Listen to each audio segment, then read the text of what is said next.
El desarrollo de un país, en mi opinión, tiene que venir con la libertad económica, que no hace Y en cambio, no ponemos al Estado a hacer lo que sí debería estar haciendo.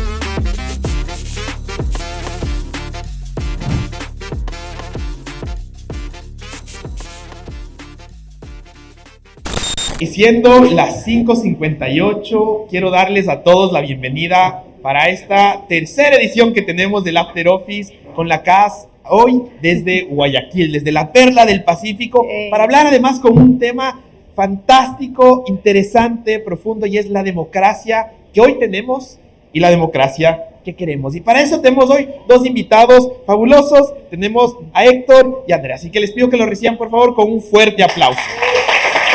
Hola, hola a todos, gracias por estar aquí. ¡Yay! Un saludo grande a esos valientes, algunas caritas conocidas que desde ya están construyendo la democracia con la que soñamos. Así que de verdad, gracias por estar aquí. De chica quería ser veterinaria o algo parecido al cazador de cocodrilos australiano, pero encontré esta carrera de ingeniería en medio ambiente que era como un combo completo, así que podría decir que sí cumplí. Yo realmente no quería ser político y no quería ser abogado, nunca pensé en eso, quería ser profesor, que es lo que sí soy también.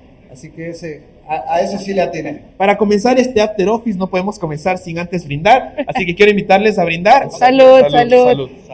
Salud, Chicos, a los ojos. Porque cuando hablamos de democracia hay muchas dimensiones de las que podemos conversar. Y justamente hay unas preguntas de punto de partida. Hablamos de la Constitución que tenemos, de los retos, de la legislatura, de cómo está funcionando la Asamblea Nacional.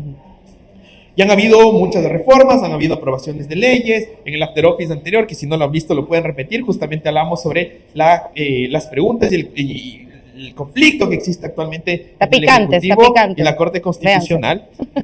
Y claro, ahí da para conversar, pero finalmente nos llegamos a la pregunta de ¿qué democracia tenemos? Y además, como Fundación Konrad Adenauer, algo fundamental para nosotros es el sistema de partidos. Yo quisiera comenzar contigo, Héctor.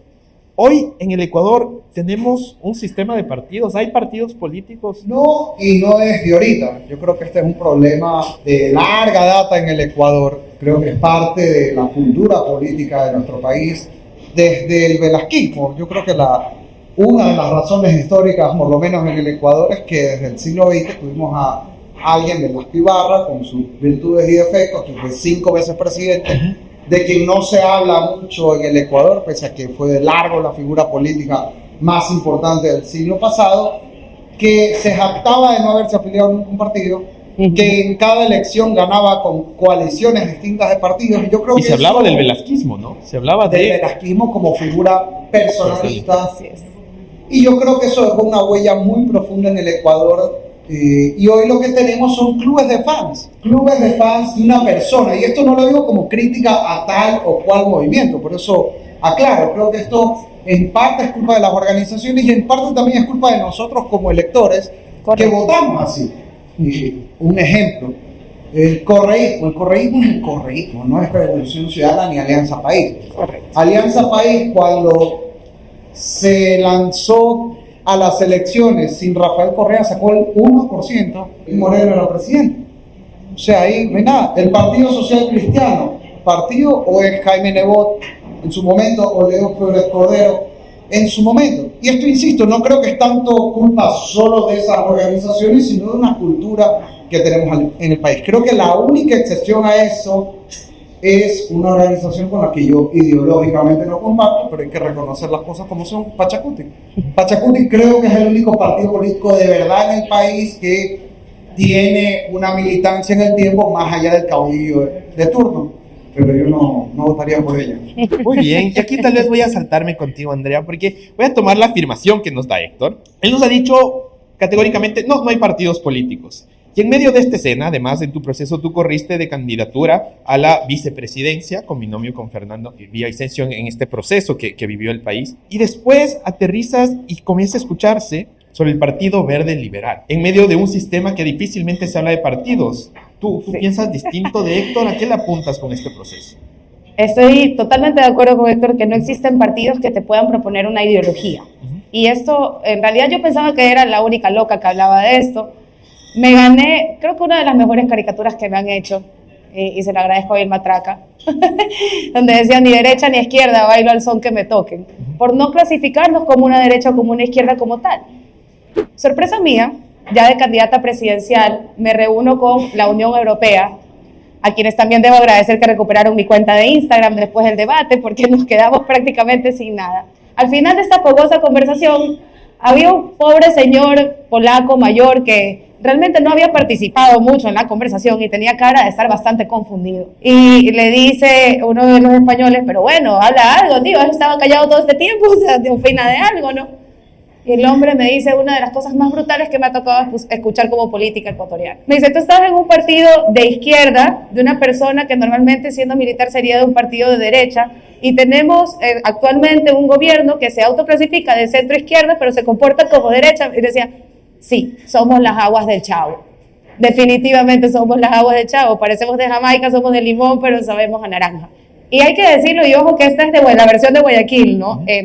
Hablando así originalmente en estas posturas políticas que tenemos en esta región, en la que dividimos en izquierda y derecha y no en conservadores y en demócratas, que vendría a ser como en Estados Unidos, o las otras diferencias que hay en otras regiones del mundo, habían dos partidos que se catalogaron como las fuertes derechas e izquierdas. La realidad es que el polo de derecha, que era el PSC, y el polo de izquierda, que vino a ser en su momento la RC Sincro, no fueron más que caudillismos que se cayeron en el tiempo porque se giraban en torno a una persona.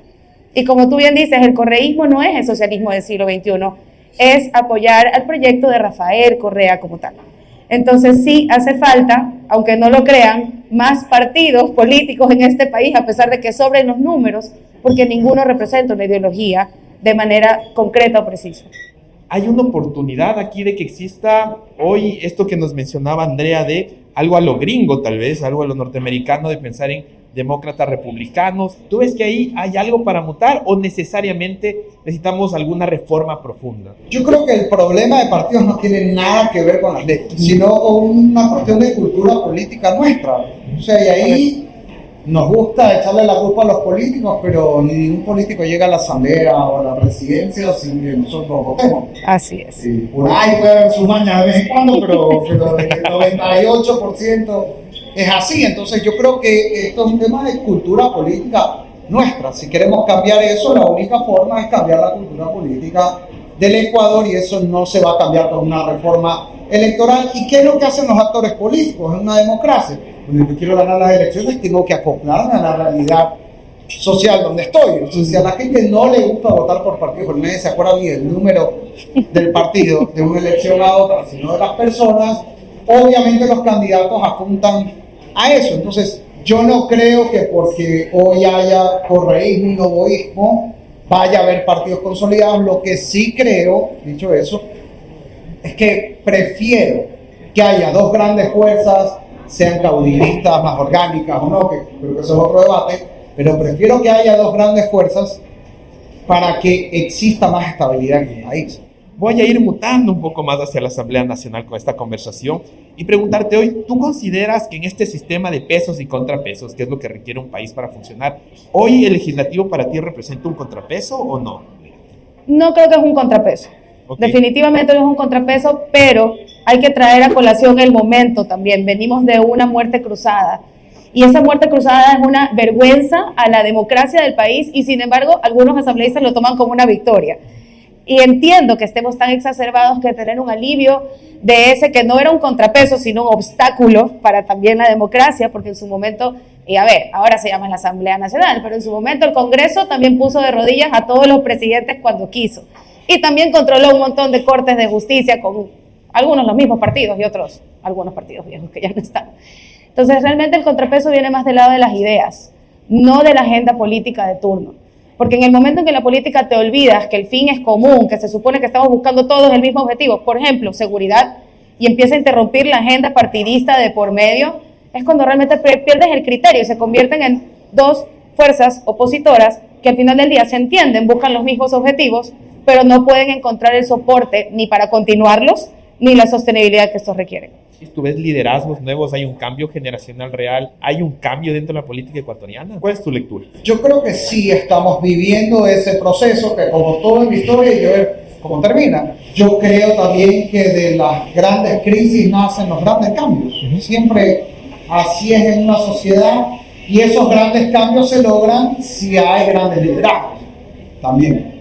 Creo que estamos en un momento de nuevo liderazgo. Creo que Andrea es un ejemplo de eso. Gracias. El presidente Daniel Noboa es un ejemplo de eso, sin duda. El presidente de la Asamblea, Neil Scholz, por citar otro ejemplo. A ver, son caras nuevas. Eso es importante, y sobre todo sí creo que en el Ecuador tenemos que ya mirar la página del proceso histórico que ha vivido el país. Vivimos una década de correísmo.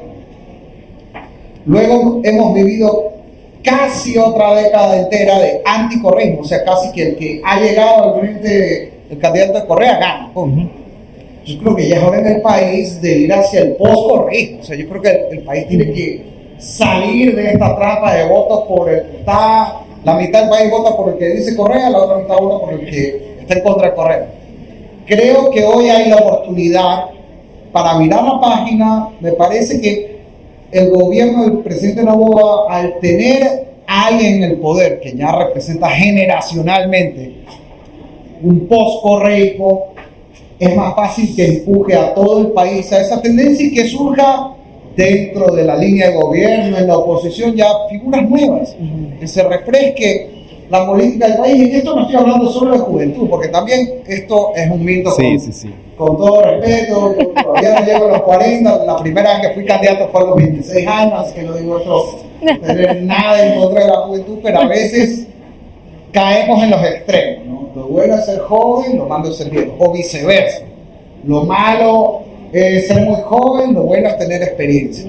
Entonces, aquí no es cuestión de edad, es cuestión de ideas, es cuestión de honestidad, es cuestión de querer ir a servir, y eso no distingue edades, ni regiones, ni ideologías tampoco muchas veces. Hace falta un cambio generacional, no solo en los rostros, sino en las prácticas. Yo creo que esto es fundamental. Es decir, si hemos tenido en Asamblea Nacional personas que han diezmado, por ejemplo, que han estado cobrando por su voto, por su apoyo, yo creo que es fundamental que comencemos a ver los cambios en torno a el cambio de las prácticas. Y aquí yo voy a tomar tu reflexión y la voy a trasladar directamente a Andrea, porque ¿tú crees que hoy estamos viviendo en un post-clivaje electoral, correísmo, anticorreísmo? Y si no estamos viviendo en eso, ¿cómo caminamos hacia este nuevo momento que requiere el país? ¿Cómo generamos acuerdos mínimos? En realidad creo que, como tú dices, las crisis nos empujan a ver las cosas desde el otro lado, y al final del día es una perspectiva. Todos estamos conscientes que el problema es seguridad. La diferencia o lo enriquecedor de la democracia sería que haya un debate de una postura un poco más acorde al tema de derechos humanos, al tema de la reparación de tejido social, ¿cierto? Que los niños son obligados muchas veces a estar en esta situación de vulnerabilidad. Y por otro lado, una propuesta pues de una estrategia de guerra, como un cuarto de guerra cerrado y submarinos nivel tercera generación, que es lo que tenemos de parte de las mafias albanesas instaladas en nuestras costas. Esa sería una discusión enriquecedora. Sin embargo, la discusión que vemos se centra en torno a los personajes políticos del momento. Y voy a regresar a tu reflexión. Y voy a decir algo que tal vez sea impopular para la política, pero es lo que yo lo veo así. El político es un producto. Y es un producto que sale al mercado en base a un estudio de marketing de sus consumidores. En algunas de las propuestas que escuchaba antes de la campaña, una de las personas interesadas en sí, salvar la democracia, me dice, tenemos el perfil perfecto, ya sabemos quién va a ganar la presidencia del país. Tiene que ser un hombre de 36 años que tenga barba y mida 1,80 m. ¿Qué perfil? ¿Para Tinder? ¿Para qué? O sea, estamos hablando del presidente del país. ¿En base a qué? ¿Quién contestó eso? Porque debe haber habido alguno de nosotros que diga que para ser presidente del país hay que tener barba y medir 1,80 m. La realidad es que somos nosotros, los electores, los que les damos la información a partidos políticos que hoy ya están vacíos de ideología y con las estructuras al borde de caerse, ese hilo conductor de qué es lo que deben buscar ellos para llenar la papeleta. Al final del día, yo sí creo que las leyes tienen que ver con esta desazón democrática que tenemos, porque obliga a los partidos a participar. Yo voy ahora a ser abogada del diablo. A los partidos se los obliga a participar. El que no aparece en la papeleta es multado al año siguiente. Entonces, ¿cómo nos quejamos que hayan impresentables en la papeleta si tienen que ser así? Si tú estás inscrito, todo lo que le debes a la justicia se anula automáticamente durante el tiempo de tu participación. Que estamos locos. O sea, se convirtió en la guarida de Alibaba y los 500,000 ladrones. Por otro lado, también hay el imaginario de que en época de campaña a ti el CNE te da una bolsa de plata como el coyote cuando compraba los explosivos para bajarse el correcaminos. Y la realidad es que le dan directamente a los medios. Con esto no quiero decir que sean los medios los que ganan, porque hasta se demoran un montón en pagarles, pero la realidad es que tenemos una desinformación como electores que lleva a que tengamos unas opiniones bien desubicadas de la realidad que tenemos como país. Entonces, un poco mea culpa también. ¿Qué queremos nosotros? ¿Qué queremos ver de candidatos? ¿De qué queremos que hablen nuestros candidatos? Pensar que toda la actividad política se reduce al marketing político es un idiotez. Pero es un idiotez que creen muchos políticos. Y que les aconsejan a muchos políticos que actúen todo el tiempo en base a eso, que es una fórmula lunática para conducir un país.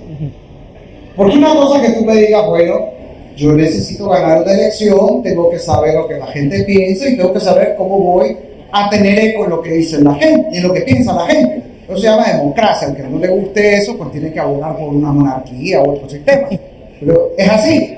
Eso no quiere decir que yo cuando estoy en el poder o incluso como candidato tengo que ser simplemente un logro de lo que dicen las encuestas. Y normalmente la gente que hace eso pierde las elecciones. Además, ¿por qué? Porque la gente, contrariamente a lo que piensan muchos políticos y consultores políticos, la gente no es estúpida. O sea, la gente se da cuenta de cuando alguien va con esa actitud y la gente ¿qué espera de alguien que se va a sentar en la presidencia? No que sea un logro de una encuesta, espero que sea un líder, obviamente, pero es que yo creo que sí. ¿Cuál es el perfil ideal? Puede que, claro, si a mí me obligan a contestar porque me ponen ese parámetro, que, discúlpame, que el que haya hecho ese estudio, está bien si lo haces por curiosidad, pero si luego le recomiendas a un candidato, oye, déjate la vara porque dice esto y ponte tacos, es absurdo manejarse así. Y la gente realmente no espera eso, por lo que muchas veces hay sorpresas en las elecciones. Claramente, para empezar, el presidente Daniel Noboa pues no responde a ese arquetipo y ganó las elecciones. Guillermo Lasso, en su momento, decía que no tiene carisma. Bueno, ganó las elecciones. Entonces, no es tan así y lo que se necesita son liderazgos que hagan cambiar la forma de pensar de la gente, que conduzcan a un país. Eso no quiere decir que la gente se tenga que volver borreguitos de nadie, pero obviamente hay una interacción entre la sociedad y los liderazgos donde sí, yo escucho lo que dice la sociedad, pero también propongo algo, marco una ruta. Y sobre eso es que van avanzando o retrocediendo los países. No puede existir democracia si el crimen organizado coopta las instituciones del Estado. ¿Cómo blindamos la democracia y las instituciones del crimen organizado? Tenemos una constitución que está hecha para que se instale la mafia y el resultado 16 años después es clarísimo. Ya no es una teoría de Fernando Villavicencio. Ya no es una investigación en proceso. Hoy está comprobado. ¿Podemos tratar de ponerle curitas a esta herida? Sí, pueden poner reformas, se pueden hacer enmiendas y podemos pasar por lo menos unos 25 años remendando un vestido que no te va a quedar. Yo tengo una opinión muy fuerte respecto a eso. Yo creo que la única manera de que Ecuador zafe y quite a la democracia de este secuestro a una ideología internacional que corresponde ya ni siquiera al socialismo del siglo XXI, sino a los narcoestados en sus ideologías exacerbadas de izquierdas y derechas muy antiguas y muy retrógradas, es a través del cambio de la Constitución. Ser un político que quiere hablar con la verdad se paga hoy con la vida. Entonces no estamos hablando de reformas.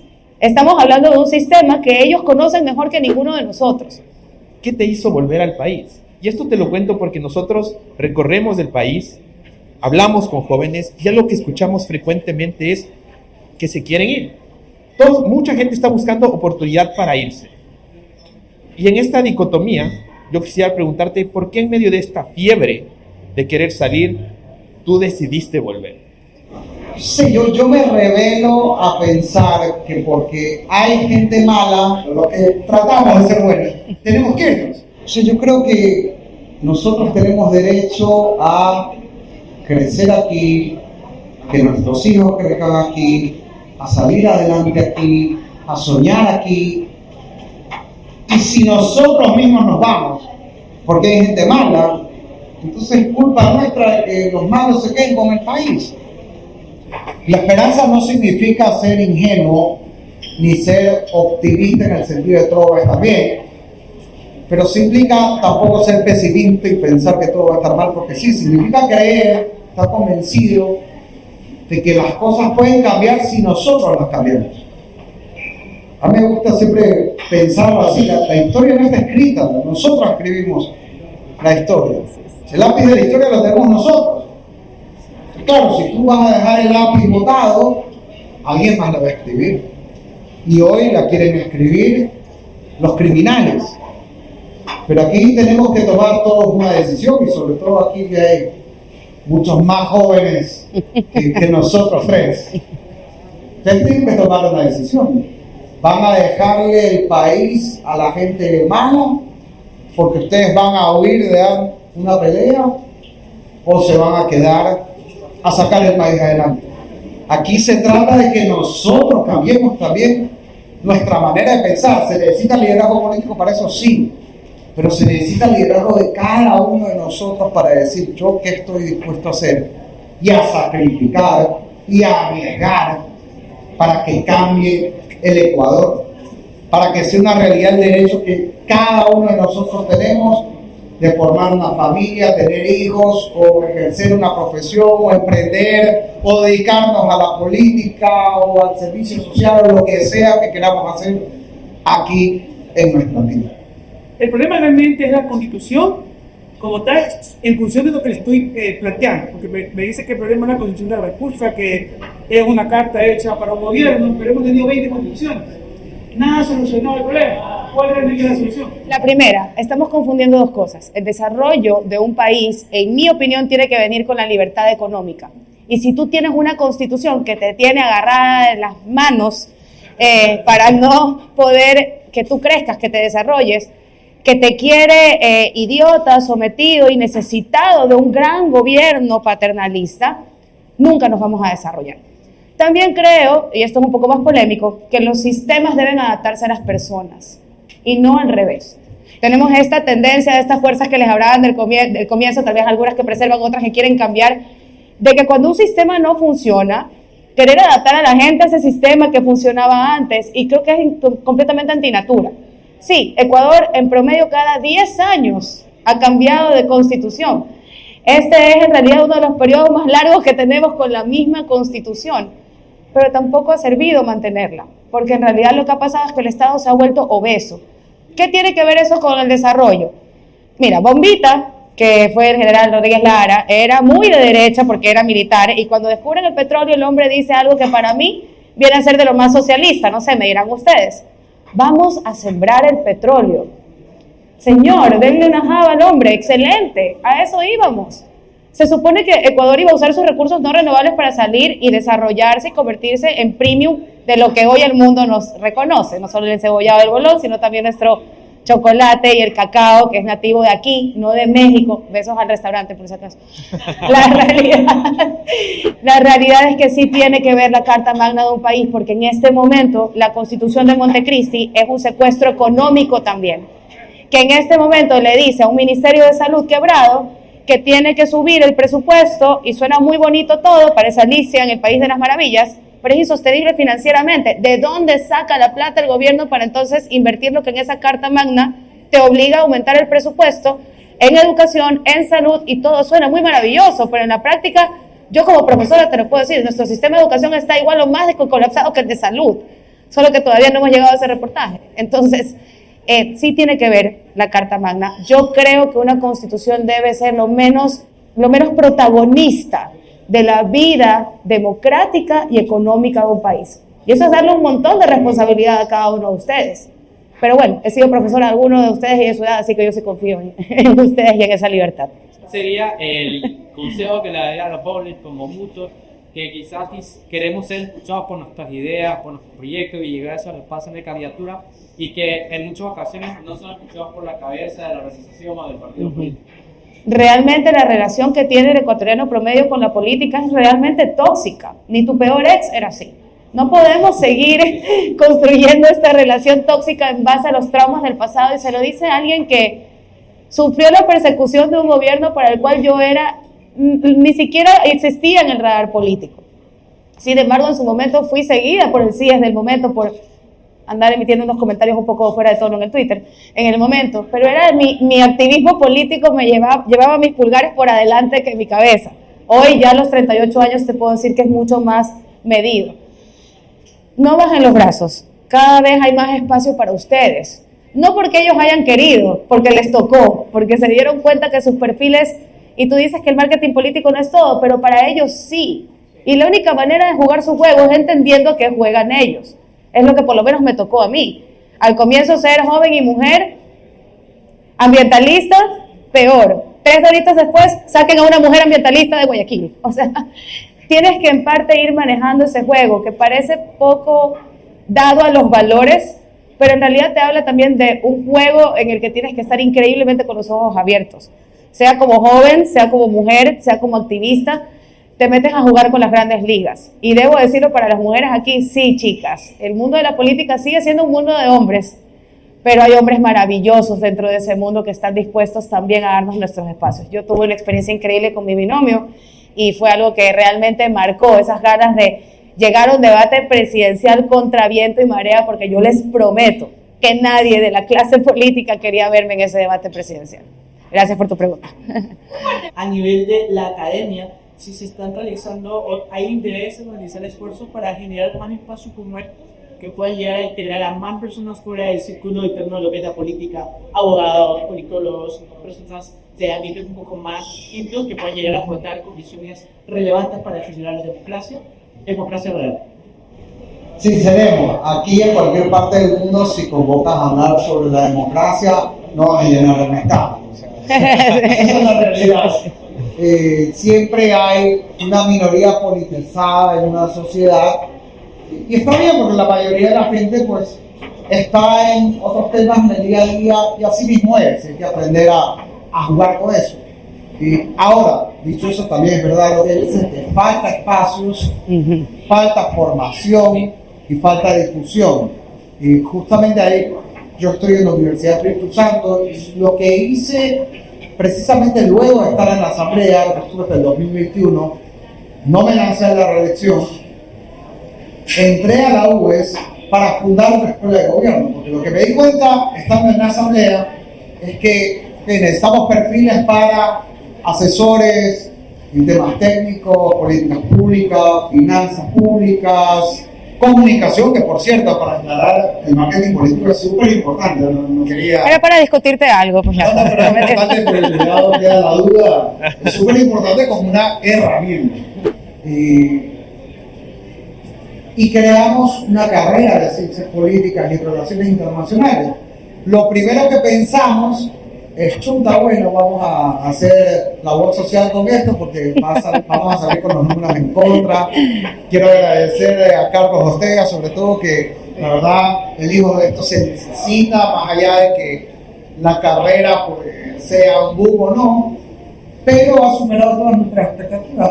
Estamos por el 3er año de la carrera, que algunos alumnos de la escuela de gobierno. Y becarios, aquí hay becarios que ganaron. Sí, becarios, los tengo vistos. Aquí hay uno de primer año y una que ya está por 3er año. Que ya mismo se lanza ya también. Ya mismo se lanza. Y ojo, tenemos ya casi 100 alumnos en la escuela de gobierno, que para una carrera normal es un buen número. Así que no era verdad, como incluso nosotros creíamos que no había demanda, no había el interés. Si hay el interés, por supuesto, no vamos a competir, esto pasa en todo el mundo, con la escuela de negocios, obviamente, pero hay un interés y es también responsabilidad nuestra dar esos espacios de formación. Yo creo que en la UES hemos dado un paso, pero sin duda hay mucho más todavía por hacer y de hecho con la Fundación Konrad Adenauer trabajamos bastante en potenciar esas alternativas. Hay que formarse. De ahí también llamado, veo muchos jóvenes hoy, seguro nos ven muchos jóvenes, es importante la formación. Si uno quiere mañana decidir algo en la política, hay que pensar que una firma, una coma, una palabra que uno pone o uno quita, un dibujito, una ley o una ordenanza, no importa, a veces afecta a cientos, miles o millones de personas. Así es. Una responsabilidad enorme. Y eso es lo lindo de la política, porque puedes tener un gran impacto que difícilmente puedes tener en cualquier otra actividad, pero también implica una gran responsabilidad. Hay que prepararse, y los que están en edad de prepararse están muy bien que hagan activismo si lo hacen, pero no se olviden que su primera responsabilidad en este momento es formarse. Yo no sé a quién se le ocurrió decir que en la mesa no hay que hablar de política cuando es la necesidad número uno. Y esto es de invitación de, hay que preguntar qué está pasando en el país, el tener la capacidad de poder discutir y el tener la habilidad de escuchar a alguien que piensa diferente, porque ese es el gran riesgo. Hablar de política es entender que no todos van a pensar igual que nosotros, pero necesitamos una sociedad que dialogue, que esté abierta a poder construir puentes mínimos de conversación. Yo creo que eso es parte de la responsabilidad, así que en este ejercicio de devolverles también la responsabilidad es cuando vuelvan a haber eventos de este tipo, inviten a más personas, súmenlas, díganle lo interesante y lo importante que es. Yo les voy a pedir mucha generosidad en sus aplausos y agradecimientos, porque primero quisiera pedirles un fuerte aplauso para nuestros dos invitados del día de hoy, que generosamente han compartido su tiempo, su conocimiento, su disposición de conversar. Y muchas gracias a todos ustedes y a quienes hicieron posible este evento, a Ecuador Joven, a Grupo FULEP, a FEUPE, a Actúa, a PAICO. Agradecerles muchísimo además a todos ustedes y que nunca nos deje de sorprender las cosas malas, que nunca nos falte valentía para dar el paso al frente, para pensar en el país y recordemos que la democracia es responsabilidad de todos. Una buena noche, hasta una próxima.